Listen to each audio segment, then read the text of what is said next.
அப்படிலாம் சொல்ல முடியாதுண்ணே. எங்க பக்கத்துல இருக்கிறதுனால தான் பக்கம் மேலும் சொல்ல முடியாது. நாங்க உள்ள இருந்து வெளியே பாடி வரும்போது உங்க சிந்தனை 4 திசைக்கு செதறி இருக்க கூடாது. நீங்க எங்க திசைக்கு தான் வரணும் அப்படின்னு நாங்க எப்படி வாசிக்கிறோமோ நாங்க எப்படி சுத்தி வைக்கிறோமோ அந்த இடத்துக்கு தான் நீங்க வரணும் அப்படின்னு எங்களோட சிந்தனையை செதற விடாம உங்க சைடு இழுக்கிறீங்க பத்தியா. இந்த பக்கம் மேலம் அந்த பக்கம் மேல வந்து பக்காமலமா உள்ளது. பக்கமா இழுக்கிறதுனால ஆமா பக்கமா இருக்கிறதுனால அந்த பாட்டுக்கெல்லாம் பக்காமலமா இருக்கிறதுனால பக்கா மேளம் அப்படின்னு பேர் வந்திருக்கு. ஆனா நீங்க வாட்ல அது வாட்ல பாடட்டுமே நம்ம வாட்ல வாசிப்போமே நினைச்சா இந்த பாட்டுக்கு செதறிட கூடாதுல்ல. நாங்க ஒரு திசையில போறோம் நீங்க ஒரு திசையில போறீங்க. அப்படிலாம் போயிர கூடாதே நினைச்சு எங்களை அப்படியே கொண்டு உங்க திசைக்கு கொண்டாடி வரீங்களா. அதனால உங்களுக்கு 4 பேருக்கு என் மனமார்ந்த நன்றியை நான் தெரிவிக்கின்றேன். ஒளிபெருக்கு ரொம்ப ரொம்ப ரொம்ப ரொம்ப அருமையா இருக்கு. முந்தாஸ்த பக்கத்துல வந்தோம் எல்லாம் வந்தாங்க. ஆனா ஒளிபெருக்கு ரொம்ப அருமையா இருந்துச்சு. ஆனா இந்த ஏரியா பக்கம் ஒளிபெருக்கு நல்லா அருமையா இருக்கு. அதனால இந்த ஒளிபெருக்கிய பணிபுரிகிற அண்ணன் அவர்களுக்கு மனமார்ந்த நன்றியை தெரிவிக்கின்றேன். எவ்வளவுதான் ஒளிபெருக்கி அருமையா வந்திருந்தாலும் எவ்வளவுதான் பக்க மேல இதா வந்திருந்தாலும் எப்படித்தான் நாங்க எப்படி பாடக்கூடிய ஆளா வந்தாலும் பக்க மேல இருந்தா தான் சிறப்பு உண்டாகும். அதே நேரத்துல பக்க மேல ஒரு இதா இருந்தாலும் ஒளிபெருக்கி இதோட ரொம்ப சிறப்பா இருக்கு. அதுக்கு மனமார்ந்த நன்றியை தெரிவிக்கின்றேன். உண்மையில அன்னைக்கு வந்திருக்கிறது அஜய் விஜய் என் தம்பி அவர்களுக்கு இந்த யூடியூப் எடுக்கிற தம்பி அவர்களுக்கு மனமார்ந்த நன்றியை தெரிவிக்கிறேன். ஏன் இப்படி இருக்கிறேன் கொட்டாய்க்கில் வந்தாலும் அப்படிதான் நிற்கிற சோகமா இங்க வந்தாலும் சோகமா இருக்கிற என்ன காரணம் இப்பவே சோகத்துல ஆரம்பிச்சுட்டேன் அப்படின்னு இந்த மக்கள் மத்தியில அனைவருக்கும் என் மனமார்ந்த நன்றியை நான் தெரிவிக்கின்றேன். தெரிவிச்சு முதல்ல நம்ம தாயை வணங்கணும்ல. அப்படி தாயை வணங்கி விட்டு போனா தான் எந்த காரியமும் வெற்றியாகும். தாயை வணங்காம எங்க தாய் தந்தையை வணங்காம தாய் சென்ற கோயிலும் இல்லை தந்த சொல்விக்க மந்திரம் இல்லை. ஏன் முன்னோர்கள் சொன்னாங்க அப்படின்னா தாயை தந்தையை வணங்கினாத்தான் எந்த காரியமும் வெற்றியாகும். அப்பெல்லாம் தாய் தந்தையை வணங்கினாங்க. தாய் தந்தையை வணங்கினதாலதான் அப்பெல்லாம் பிள்ளைங்க பெரிய பெரிய அரசாங்கம் பெரிய பெரிய இடத்துல இருந்துச்சு. இப்ப யார் தாய் தந்தையை வணங்குறது? தாய் தந்தையை தூக்கி போட்டு மிதிக்கிற காலமா வந்துருச்சு. இப்ப தாய் தந்தைகிட்ட எனக்கு கொடுக்க அப்படின்னு காசு சம்பாதிச்சு தாங்கன்னு சொல்ற வந்துருச்சு காலம் வந்துருச்சு. அப்படிலாம் இருக்கக்கூடாதுன்னு அந்த தாயை வணங்கி விட்டு நம்ம அடுத்த கலைப்பணி நான் தொடரணும்னு ஆசைப்படுறேன். ஏன் அப்படி சொல்றேன் அப்படின்னா எனக்கு பொம்பளை பிள்ளை தான் ரொம்ப பிடிக்கும். ஆண்களை விட எனக்கு பொம்பளை பிள்ளை தான் ரொம்ப பிடிக்கும். எங்க அண்ணன் கேட்கணும் முதல்ல, அண்ணன் உங்களுக்கு ஆம்பளை பிள்ளை பிடிக்குமா பொம்பளை பிள்ளை பிடிக்குமா? ஆசைக்கு ஒரு ஆம்பளை பிள்ளை இருந்தாலும் அழகுக்கு ஒரு பொம்பளை பிள்ளை இருக்கணும். எப்படித்தான் ஆம்பளை பிள்ளை இருந்தாலும் பொம்பளை பிள்ளை இருந்தா தான் ஆம்பளை பிள்ளை வெளியில் நிற்கும் பொம்பளை பிள்ளை தான் உள்ள நம்மள்ட்ட நிற்கும்னு. அதெல்லாம் முதல்ல பொம்பளை பிள்ளை தான். ஏன் பொம்பளை பிள்ளைய பிடிக்கும் அப்படின்னா உண்மையில சொல்ல 100ல் 1 தான் ஆண்கள் வெற்றி பெறுறது தேர்வுல. ஆனா பெண்கள் 100க்கு 100 வெற்றி ஆகுறாங்க. ஏன்? தாய் தந்தையை வணங்கினதுனாலதான் அப்படின்னு நினைக்க கூடாது. இல்ல ஆம்பளை பிள்ளையோட பொம்பளை பிள்ளை தான் எல்லா இடத்துலயும் வெற்றி பெறுது. அதோட சிறப்போட வரணும்னு நான் இந்த இடத்துக்கு சிறப்போட வந்திருக்கேன். அதனால முதல்ல தாயை வணங்கி விடுமா.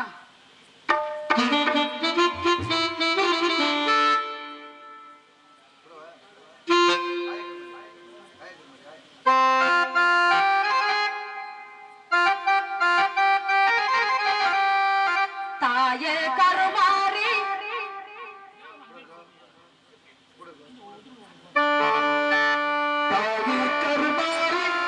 எங்கள் தாயே கருமாரி தேவி கருமாரி துணினியை மகமாய்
பாடணும் போல தோணும்.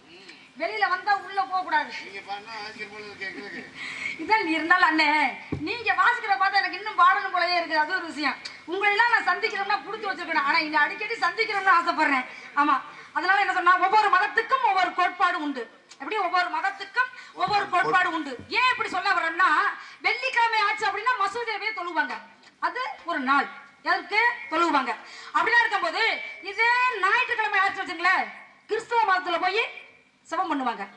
அப்ப ஞாயிற்றுக்கிழமை இந்த மதத்துக்கு, அப்ப வெள்ளிக்கிழமை மசூதி அங்க போய் தொழுவாங்க அந்த மதத்துக்கு.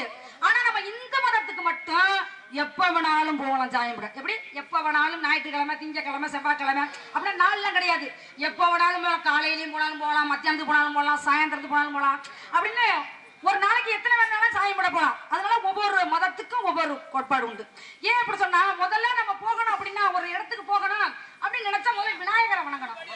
அவர்தான் முதல்ல வணங்கணும். ஒரு கோயிலுக்கு உள்ள நுழையும் போது, அந்த கோயில்ல உள்ள நுழையும் போது முன்னாடி இருக்கிறது விநாயகர் தான். முதல்ல விநாயகரை தான் வணங்கணும். விநாயகரை ஏன் வணங்கணும் அப்படி சொல்ற அப்படின்னா, 7 நாட்ட சனி, செம்மச்சனி, பாதச்சனி அப்படின்னு ஒவ்வொரு சனியங்கள் இருக்கு. அப்படி அப்ப 7 நாட்டு சனியே அப்படின்னா பிடிக்காம யாருக்கு 2 பேருக்கு அந்த சனியை பிடிக்காது. ஏன் ஆஞ்சநேயருக்கு விநாயகர் பிடிக்க மாட்டார். ஏன் அவர் போய் கேட்டிருக்காரு, யாரு சனி பகவான் கேட்டிருக்காரு போய் யாருக்கிட்ட, விநாயகர் கிட்ட, உன்னை இன்னைக்கு நான் பிடிக்க வர்றேன் அப்படின்னு. அதுக்கு அவர் சொல்லியிருக்காரு, இன்னைக்கு இந்த ஊர்ல கோயில் கட்டி கும்பாபிஷேகம் வைக்கிறாங்க, எல்லாரும் என்னைய வணங்கியிருக்காரு, ஒவ்வொருத்தருக்கும் ஒவ்வொரு நிபந்தனை இருக்கு, அதை நான் செய்யணும், அதனால இன்றை போய் நாளை வா அப்படின்னு எழுதி கொடுத்துட்டு போஞ்சிட்டாரு. அதே மாதிரி என்ன பண்ணாரு, அந்த சனீஸ்வர எழுதி கொடுத்தாரு, இன்றை போய் நாள் வர்றேன் அப்படின்னு. அதே இடத்துல மக்கியானாலும் வர்றாரு. மக்கியானம் வந்தோடனே கேட்கிறாரு, என்னப்பா நான் இன்னைக்கு வந்திருக்கிறேன் உன்னை பிடிக்கிறதுக்கு அப்படின்னு. அதுக்கு அவர் என்ன சொல்றாரு அப்படின்னா, விநாயகர் நீ என்ன எழுதி கொடுத்துட்டு போன, இன்றை போய் நாளை வா அப்படின்னா எழுதி கொடுத்துட்டு போன, அதுதானே இப்படி இருக்கு, அது மாதிரி இன்றை போய் நாளை வா அப்படின்னா இன்றை போய் நாளை வா, இன்றை போய் நாளை வா அப்படி இருக்கு நாளுக்கு நாளா பிடிக்கவே முடியல சனியை. அதனாலங்க நம்மளுக்கெல்லாம் செம்மச்சனி, பாதச்சனி, அப்படி 7 நாட்ட சனி அப்படி இருந்தா முதல்ல விநாயகரத்தை போய் தான் கப்புனு பிடிச்சுக்கணும். நானும் விநாயகரத்தை முதல்ல சாய முடிவேன். எது எப்படி இருந்தாலும் முதல்ல விநாயகரத்தை முதல்ல, ஏன் அந்த 7 நாட்ட சனி நம்மளுக்கு வந்துடக்கூடாது. அதனால அவர்னால நம்ம பாதிக்கப்பட மாட்டோம். அதனால முதல்ல விநாயகரை வளர்ந்ததோட நம்ம எந்த இடத்துக்கு வந்திருக்கிறோம், அந்த முருகனுக்காக வந்திருக்கிறேன். முருகா முருகா முருகனை முருகனை நினைச்சு, அந்த 5 வயசுல அறியாத பருவத்துல நினைச்சு அப்படி முருகா முருகா முருகான வலிமேல வெளிவைத்து காத்து கொண்டிருக்கேன். எப்படிலாம் தெரியுமா, அந்த காலத்துக்கு இந்த காலத்து காதலுக்காக தூது விட்டாங்க. அப்படி மேகத்தை தூது விட்டாங்க, நிலவை தூது விட்டாங்க, காற்றை தூது விட்டாங்க, மயில்கள், குயில்கள், மான்கள், மீன்கள் அனைத்தையும் தூது விட்டாங்க. அப்பெல்லாம் கிராமங்கள்ல படுத்துக்கிட்டு, அண்ணே நீங்க யாரையும் விரும்பி இருக்கிறீங்களா? எங்களுக்கா அந்த பழக்கமே கிடையாதுங்க. யாரும் என்னன்னோட தெரியாது, பொம்பளை பிள்ளைகளே தெரியாது. அண்ணே இந்த நாடக உலகத்துல அந்த பொம்பளையில பார்க்காத அண்ணன் எங்க அண்ணன் முத்துராதன் நான் தான் எல்லாம் என்னோட ஒரு குட்டை கிடந்த மட்டை தானே, ஊர்ன மட்டை தானே அப்படின்னு சொல்லுவாங்க பழமொழியில அந்த இடத்துக்கு இல்ல. அதனால அந்த கிராமங்கள் அப்படி பாய் ஓட்டு படுத்திருந்தாலும் மேகத்தை தூது விட்டா எப்படி இருக்கும், இந்த நிலத்தை தூது விட்டா எப்படி இருக்கும், இந்த காற்றை தூது விட்டா எப்படி இருக்கும் அப்படின்னு நினைப்பாங்க அவர்கள. அது மாதிரி அந்த முருகனுக்காக நான் தூது விடுறேன். நான் தூது விடுறத பார்த்து நீங்க 4 நேரம் போய் இந்த முருகன்ட்ட ஒரு அரச புரசலா சொல்லணும். எப்படி உனக்காண்டி வலிமேல வெளி வைத்து காத்து கொடுக்க வள்ளியம்மா அப்படி நாங்க சொல்லணும். அப்படி அரச புரச நீங்க சொன்னாத்தான் அவர் ஓடோடி நம்மளுக்காண்டி காத்து கொண்டிருக்காளே அப்படி நினைச்சு அவர் வேகமா என்னை பார்க்க வருவாரு. மேகத்தை தூது விட்டா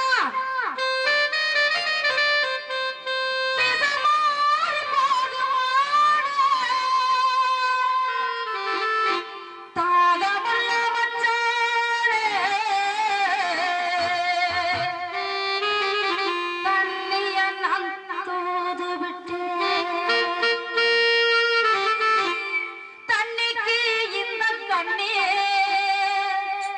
தந்தன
அதெல்லாம் அமைதியா இருந்து பார்க்கணும். கை தட்டுற வேலையை வச்சிடக்கூடாது.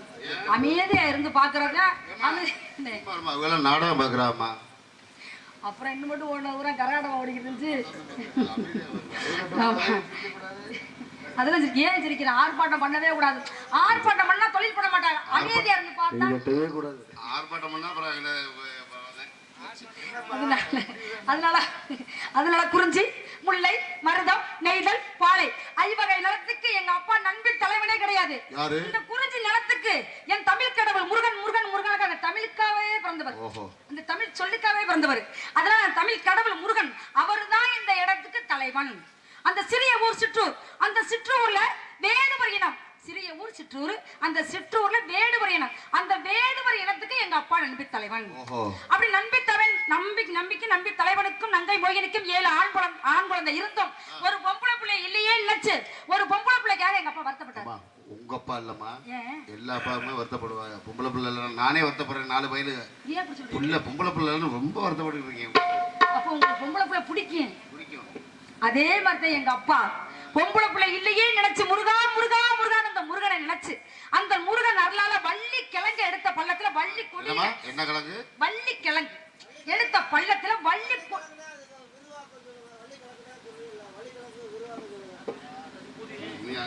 கிழங்கு எடுத்த பள்ளத்துல வள்ளி கொடியில, எப்படி வள்ளி கொடியில கண்டெடுக்கப்பட்ட புள்ள நான் தான் வள்ளி. அந்த வள்ளி கொடியில கண்டெடுக்கப்பட்ட புள்ள தானே நான். ஆமா, அப்படி எப்படிதான் இருந்தாலும் ஒரு ஆம்பளை பிள்ளைக்கு 7 ஆம்பளை பிள்ளை இருந்தாலும் ஒரு பொம்பளை பிள்ளை வேணுமே. அந்த முருகனுக்காக இந்த இடத்துக்கு எங்க அப்பா காவலுக்கு போன்னு சொன்னாங்க. காவலுக்கு போன்னு சொன்னோன்னு எனக்கு சந்தோஷம் ஒரு வழியில வந்துச்சு, ஒரு வழியில சங்கடம் வர வந்துச்சு. ஒரு பிள்ளைல கோவம் வந்துரும். என்ன அப்பா நம்மள போச்சறாரு? அப்பா எங்க போச்சோன்னா அந்த வேலையை செய்யணும். ஏன் அப்படின்னா நம்ம அப்பா வந்து எப்பவுமே எந்த இடத்துக்கு போக சொன்னாலும் அது நல்லதுதான் போக சொல்லுவான்னு நினைக்கிறேன் நான். பொம்பளை பிள்ளைகள் தான் போக சொல்லுவா. அதனால ஆண்களை விட மாட்டாங்க, பொம்பளை பிள்ளைய தான் விடுறாங்க.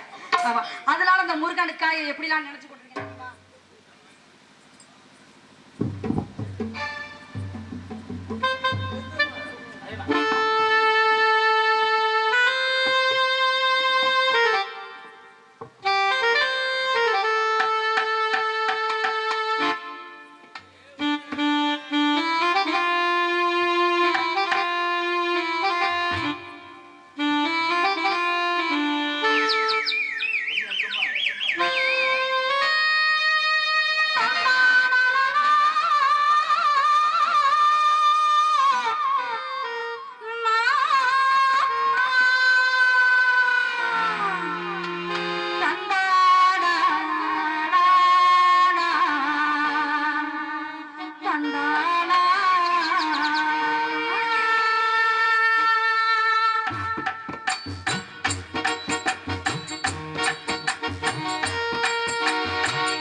தெய்வங்களா நீங்க 4 பேரும் இப்படி வரிசையா வந்தீங்கன்னா தேவலையே தெய்வங்களா.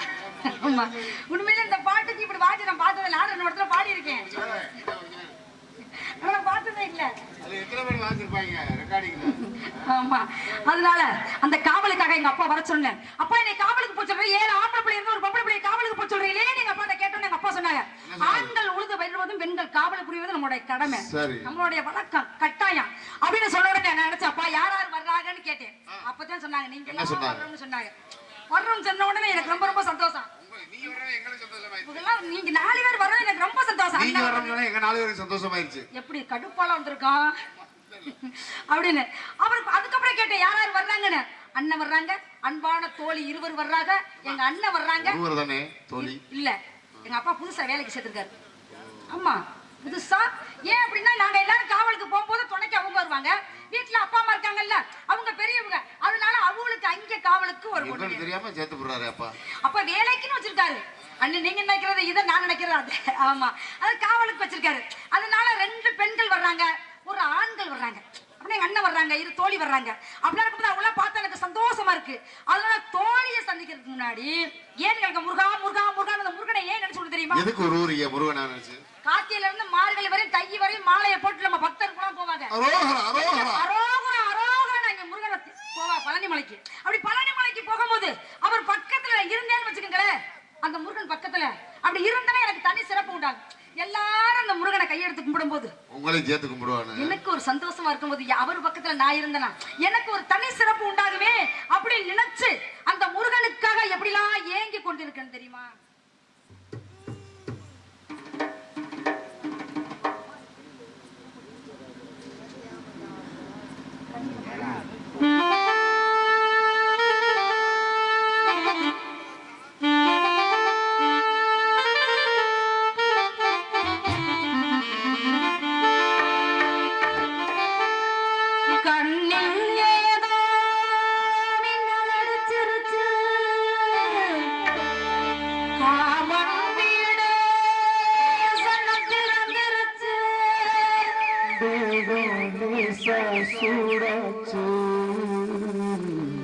துண்டி விரல் பட்டோடனே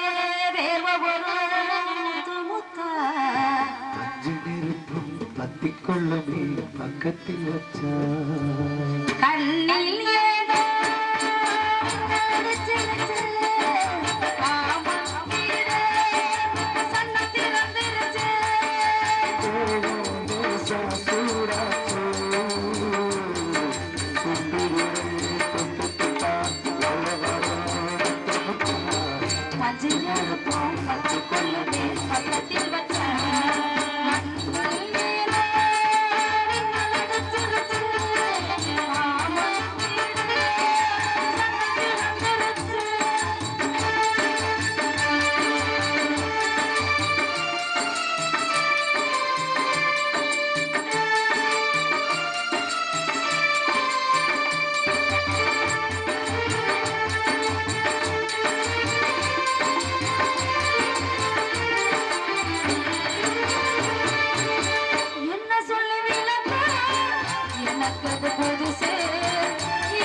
பின்னாடி.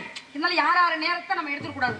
அதனால அண்ணே நீங்க எல்லாம் வந்திருக்கிறதுனால அவசியம் நான் அந்த பாட்டை பாடிதான் தானம் தம் ததானா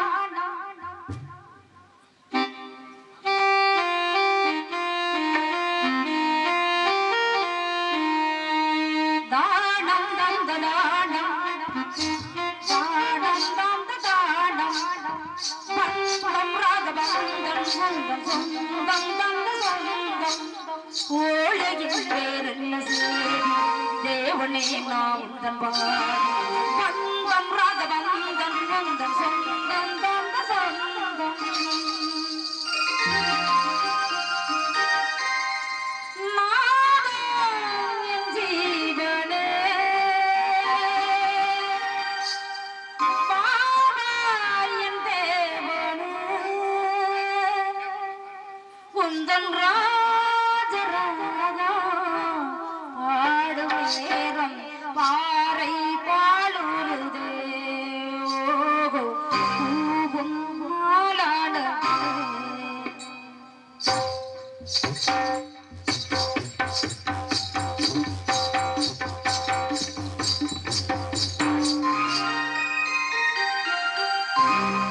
நாதம் என் ஜீவனே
ஜீவனே